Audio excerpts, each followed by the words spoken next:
Hello, good morning, good evening, good night. This is your brother Mark. We have a live Bible study or video Bible study for today. Hope you're fine and God bless. And we have a Bible study for today about commandments of God, food, and commandments of God or rule of God about food and all His law and how to have a covenant with God. Amen.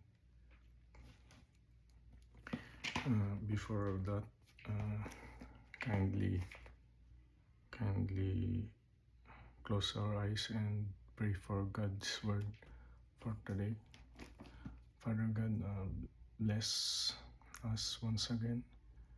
Bless me, O God, so that I can share your word through my mouth, and use me for your glory to share your words to other people watching this video. Bless them also so that they will be blessed spiritually, physically, and health, and even materially.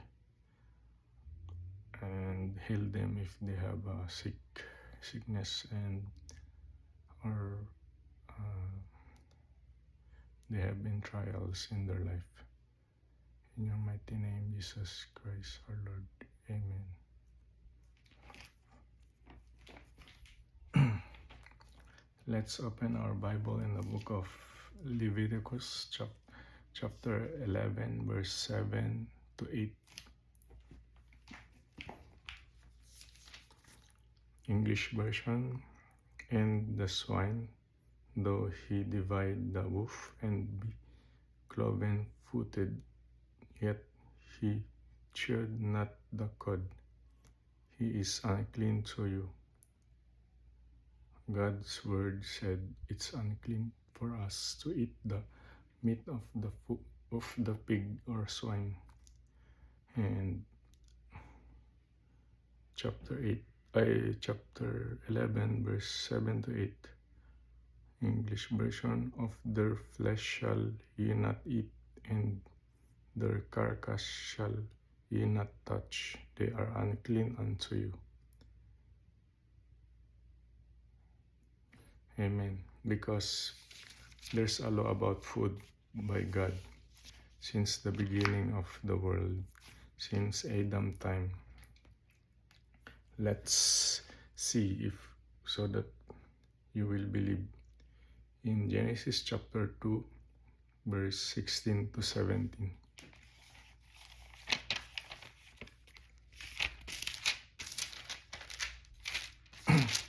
God told Adam and Eve, verse 2, 16, 17. English version. And the Lord God commanded the man, saying, of every tree of the garden, though you may freely eat. 17. But the tree of the knowledge of good and evil, you shall not eat of it, for in the day you eat it, you shall surely die. See, they have a law regarding food and spiritual food. In English and Tagalog version, at kinuha ng Panginoong Diyos ang lalaki at inilagay sa halamanan ng Eden upang kanyang alagaan at ingatan. At inutos ng Panginoong Diyos sa lalaki na sinabi, sa lahat ng punong kahoy sa halamanan ay kakain ka na may kalayaan. Datapwat ang punong kahoy ng pagkakilala at mabuti at masama ay huwag kang kakain, sapagkat sa araw ng ikaw ay kumain yon ay walang pagsalang mamamatay ka. God inutos ng Diyos sa tao na pati sa pagkain merong laws ang Diyos. Hindi lang basta pagkain kakainin mo na. Hindi. Alam ng Diyos na nakakabuti sa atin kumain tayo ng nasa pag-uutos niya, kasi alam niya yung makakabuti sa atin. pinagbabawal niya yung pagkain kasi pagkain ng baboy, mga ganyan-ganyan, pagkain ng nakaw kasi alam niya na yung kain ng baboy is unhealthy, may mga diseases. Kaya yung mga tao ngayon ay maliit, mababa na yung buhay kasi di nila sinusunod yung utos ng Panginoon. Tapos, move in Deuteronomy 14, verse 3 to 21.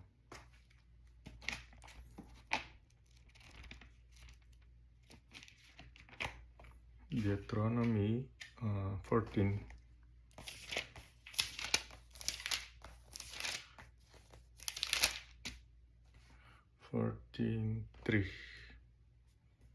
3 to 21. English version, thou shalt not eat any abominable thing, for these are the beasts which you shall eat, the ox, the sheep, and the goat. 5, the hart, and the roebuck, and the fallow deer, and the wild goat, and the frog, and the wild ox, and the camois. 6, and every beast that part the hoof and cleave into 2 claws have chewed and cud among the beasts that ye shall eat. 7, nevertheless, this ye shall not eat of them that chew the cud, of them that divide the cloven hoof, as the camel and hare and the coney, for they chew the cud, but divide not the hoof. Therefore they are unclean unto you. 8, and the swine, because it's divided the hoof, yet chew not the cud, it is unclean unto you. Shall not eat of their flesh, touch their dead carcass. 9, this shall eat of all that are in the waters, all that have fins and scales shall ye eat. Yes, God command to eat the fish because they are clean. They are living in the water. But the pig and those who have a feet like pig or cow like that, don't eat them because they are unclean. Several fins. See. 11, of clean birds you shall eat. Birds, chicken, like that are good to eat. But these are which you shall not eat: the eagle, no, and the ostrich, and the osprey, and the glide, and the kite, and the vulture after his kind. 14, and every raven after his kind, and the owl, and the nighthawk, and the hawk after his kind, the little owl, and the great owl, and the swan, and the pelican, and the eagle, and the cormorant, and the stork, and the heron after her kind, and the lapwing, and the bat, and every creeping thing that fleet is unclean unto you, they shall not be eaten. But of all clean fowls we may eat. 21, last. 21, you shall not eat of anything that dieth of itself. Thou shalt give it unto the stranger that is in the gates. May it, if it sell it unto an alien, for the holy people unto the Lord thy God. They shall not kid in his mother's milk. Amen. These are the food are forbidden, and there's food are okay to eat.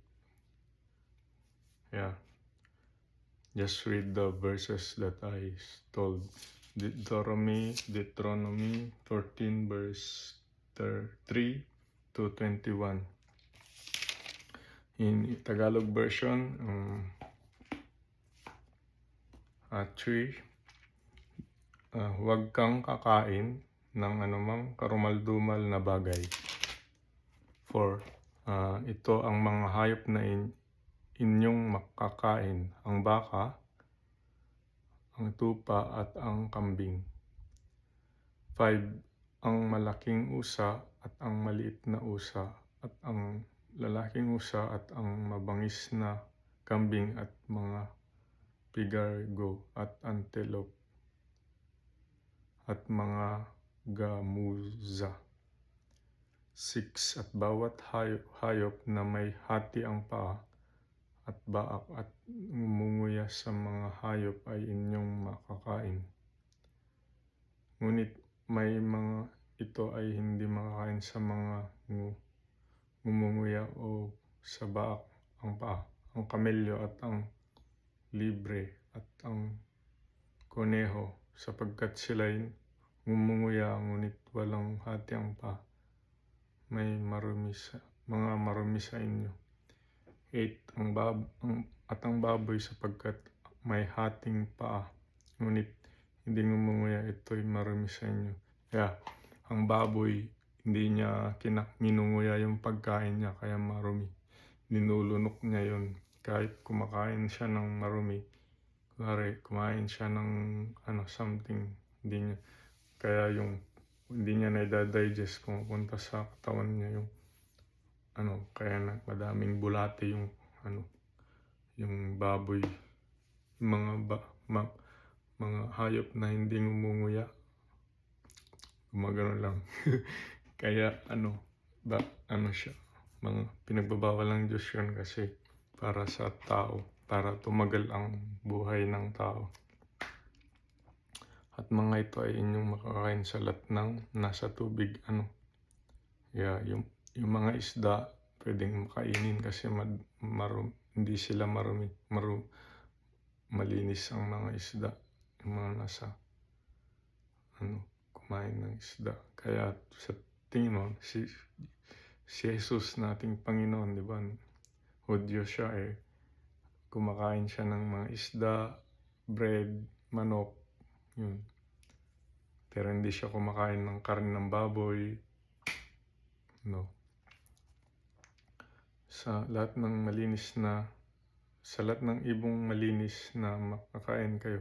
Ngunit ang ito hindi nyo makakain, ang agila at ang agilang dumudurog ng mga buto at mga agilang dagat at mga iksyo at halkon, ang mga lawin ayon sa kanyang pagkalawin. 14, at lahat ng uwak ayon sa kanyang pagkauwak. 15, at ang abustrus at ang chota cabras at ang mga graviota at ang lawin ayon sa kanyang pagkalawin. 16, ang munting kuwago at ang malaking kuwago, ang kuwagong tila may sungay, at ang pelikano at mga buitre at mga moho at chikwena at ang tagak ayon sa kanyang pagkatagak at ang abubilya at ang kabag. 19, at ang lahat ng mga pakpak na umuusad ay marumi sa inyo. Hindi kakanin. 20, sa lahat ng ibong malinis ay kayo'y makakain. 21, huwag kayong kakain ng anumang bagay na namatay sa sarili, iyong maibigay sa mga ibang bayang nasa loob ng iyong mga pintuang daan upang kanyang kanin o iyong maipagbibili sa mga ibang bayan, sapagkat ikaw ay isang banal na bayan sa Panginoon mong Diyos. Huwag mong lulutuin ang guyang kambing sa gatas ng kanyang ina. Yeah, bawal ang mga pinag-uutos sa atin ng Panginoon na pagkain ay hindi dapat kainin. Kasi may connection yun sa batas niya dun sa Garden of Eden, yung binabawal yan. Huwag mong kakainin ito dahil kapag kakainin mo to mamamatay ka. Parang gano'n. Malelesen yung buhay mo. Pag disobey mo yung word of God niya dito sa Bible, mamamatay ka talaga. Hindi lang physically but also spiritually. Pag disobey mo ito, di ba? Pag disobey mo ang word of God, ay mapupunta ka sa impyerno. Ganun yung kamatayan. Pag sa spiritual, pag sa physical, yun nga, mapupunta yung katawan mo sa sementeryo o kaya sa lupa. Let's go down to the book of John chapter 14 verse 15.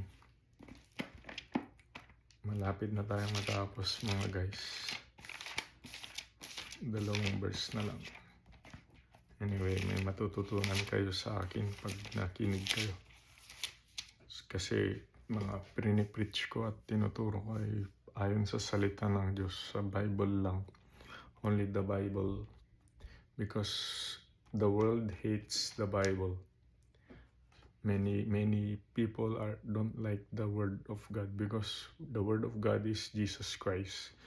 He is the Torah and all of the words written in it. John chapter 14 verse 15. Sorry guys. 14 verse 15. English version. If you love me, keep my commandments. Yeah, if we love God or we love Jesus Christ our Lord, we should keep His commandments. Not only the 10 commandments, but He have also commandments here with Moses. The law of Moses is His commandments. The proper way, the law of food, like don't eat pig meat and stuff. If you don't believe me, just read this all. Leviticus chapter 11 verse 7 to 8, Genesis 2 verse 16 to 17, Deuteronomy 14 verse 3 to 21, and John 14 verse 15. Yeah. And yeah, what should I say? That His commandments is the 10 commandments plus the 613 commandments of Moses, God given to Moses, and plus the 2 commandments: love your God with all your heart, with all your soul, and with all your mind, and love your neighbor as yourself. And let's go to the 1 John chapter 2 verse 3 to 4.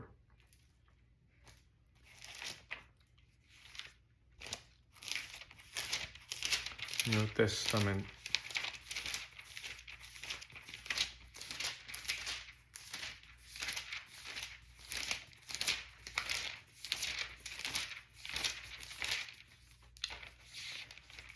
First John 2, 3 to 4. English version. And hereby we do know that we know Him if we keep His commandments. For he that said, I know Him, and keep not His commandment, is a liar, and the truth is not in him. Yeah. If you say you know the Lord God, and you didn't obey or follow His commandments, all His commandments, you be a liar. Tagalog version, ang magsisabing makikilala ko siya at hindi tumutupad sa kanyang mga utos ay sinungaling at ang katotohanan ay wala sa kanya. Datapwat ang sinumang tumutupad ng kanyang salita, tunay na sa kanya ay naging sakdal ang pag-ibig ng Diyos. Dahil dito'y nalalaman nating tayo na sa kanya. Amen. Kaya ang mga Hudyo nating mga kapatid ay nag-obey talaga sila sa utos ng Panginoon. Ang isang pagkakamali lang nila ay hindi sila naniniwala sa Mesaya nung dumating siya. Pero nung nagmuli siya, dun sila naniwala na siya yung hinihintay nilang Mesaya. Brothers and sisters, brothers and sisters, God bless you all, and hopefully you understand what the Bible or the Word of God or Jesus Christ is telling to us all. We should not only say the words, but we should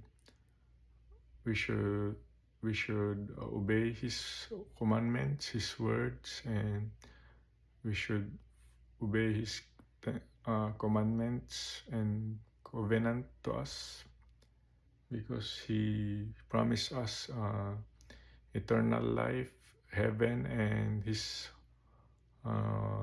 promised also His holy land here on earth, the land of Israel, for us Christians and Jews. We should obey His words and love God and serve God alone. Amen. And one last verse.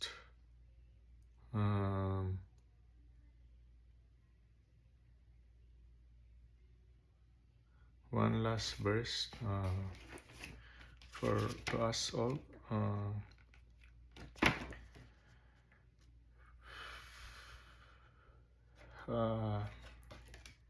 John 3:16.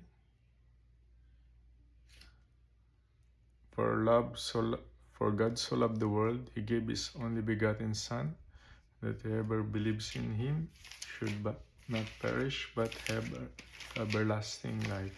Amen. God loves you because He sent His Son, the Messiah, Jesus Christ, in the flesh. He came down as a human being, so that you will know Him, that He is God. He died for your sins so that you can follow His teachings, His Torah, His word, the way Abraham followed the word of God. Is God loves you. He gave us example to follow Him. God bless. And let's go down to the book of John chapter 3 verse 18. John chapter 3 verse 18. He that believe on Him is not condemned, but he that believe not is condemned already, because he had not believed in the name of the only begotten Son of God. 18. Ang Tagalog version, ang sumampalataya sa Kanya ay hindi hinahatulan. Ang hindi sumampalataya ay hinatulan na, sapagkat hindi siya sumasampalataya sa pangalan ng bugtong ng anak ng Diyos. Amen. God is telling us to believe His words and obey His words. Not only go to church or synagogue,